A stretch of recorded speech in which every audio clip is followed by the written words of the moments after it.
Welcome back to B&G Hockey, where it's always black and gold. When the Bruins made a move to acquire Dmitry Orlov and Garnet Hathaway, I figured that was their big deadline trade. But I was hopeful that Don Sweeney still had a little something up his sleeve. And boy did he ever, because today they made another big-time acquisition. Let's talk about it. The Bruins acquire Tyler Bertuzzi from the Detroit Red Wings for a 2024 first-round pick that is top 10 protected, a 2025 fourth-round pick, and Detroit will retain 50% of Bertuzzi's salary, taking him from a $4.75 million cap hit to a $2.375 million cap hit for the rest of this season. Bertuzzi will be a UFA after this year, but I'm hopeful the Bruins can keep him long-term and somehow find a way to work out a new contract, because I love the way this guy plays.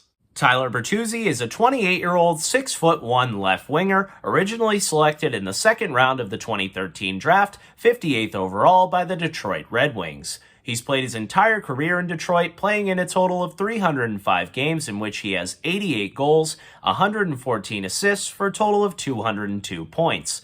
Now, Bertuzzi has had to battle with quite a few injuries over his career, and this season is no different. He's only played in 29 games in which he has 4 goals, 10 assists for a total of 14 points.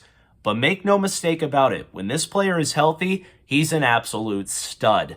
Last season in 68 games, he had 30 goals, 32 assists for a total of 62 points. And he's been a 20-plus goal scorer multiple times over his career. Bertuzzi doesn't just put up points, he's also an absolute pest. Very similar to a Brad Marchand, and now that the Bruins have Garnet Hathaway, Brad Marchand, and Tyler Bertuzzi, good luck to other teams just in the mental side of the game. Bertuzzi's all up in your business, not afraid to get in your face, not afraid to be physical, plays a little chippy, but he also has the skill and playmaking ability to back it up. He's a sneaky good playmaker who can move up and down the lineup if you need him to. I think he's going to be a perfect fit alongside Charlie Coyle. That's two big bodies that get to the front of the net and have some overall skill, but can also shut down a top line if you need to put them in that classic shutdown third line role. Tyler Bertuzzi is a perfect Bruin. I've talked about it before that the Bruins always seem to acquire guys who would really fit into the culture and the system,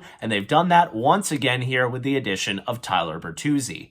I was blown away when I found out the Bruins acquired Tyler Bertuzzi, but then I started to do the math and I realized that something was going to have to change in their cap situation for this all to be able to work when everyone is fully healthy. And then it was announced that Taylor Hall was going to go to LTIR and Nick Foligno was going to go to IR. Those are two big losses for the Bruins, and probably the reason that they were more aggressive on getting Tyler Bertuzzi. The updates so far on Hall and Foligno aren't looking too good. I'm hopeful that they are able to come back at least this season. Maybe they can pull a Tampa Bay Lightning here and add Taylor Hall and Nick Foligno to the playoff roster and build that super team. But this Bruins team is looking really deep, and if you can have a third line of Taylor Hall, Charlie Coyle, and Tyler Bertuzzi, that's absolutely insane. And I think even though all these other teams in the East have been adding, that's going to be tough to beat for a top 9 forward group. Hall and Foligno are definitely big losses, but the Bruins have the depth to make up for it, at least for now, with guys like Nosek, Frederick, Hathaway, Greer, all battling for a fourth line spot. Any of them can move up in the lineup.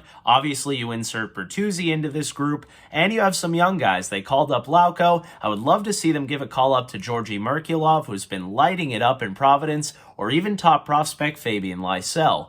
Now, eventually, you want Taylor Hall and Nick Foligno back. They're huge parts of this group and make you a better team, but for now, the Bruins do have the organizational depth to handle this, and the best case scenario would be that these two players get healthy and ready to go for a playoff run. And adding Bertuzzi was just another huge addition. The rich get richer, and it's starting to come together here in Boston. This is a legit Cup contender that just keeps getting stronger. Don Sweeney has done a fantastic job, and I absolutely love this addition. So far, Orlov and Hathaway have fit like a glove, and I think Tyler Bertuzzi will do the same. No question about it, the Bruins are all in, giving up multiple first-round picks for UFAs. But I am hopeful that even though the cap situation is a little fuzzy next season as well, they're able to keep one of Dmitry Orlov or Tyler Bertuzzi, maybe both if they can move out some money, because I think they are both perfect Bruins. And Bertuzzi especially is a guy I'd like to see hang around long term, because I think he's going to be a fantastic fit.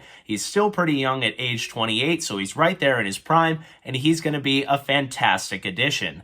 So let me know your thoughts. What do you think of this trade? Do you think Tyler Bertuzzi can stay healthy and be a Bruin long term? And what do you think the Bruins are doing here with Taylor Hall and Nick Foligno? Is it a little bit of Tampa Bay Lightning cap circumvention? And do you think they'll be back in time for playoffs? Leave that down below in the comments. If you enjoyed this video and you're pumped to have Bertuzzi in the black and gold, make sure to give this video a big like. And if you haven't already, subscribe.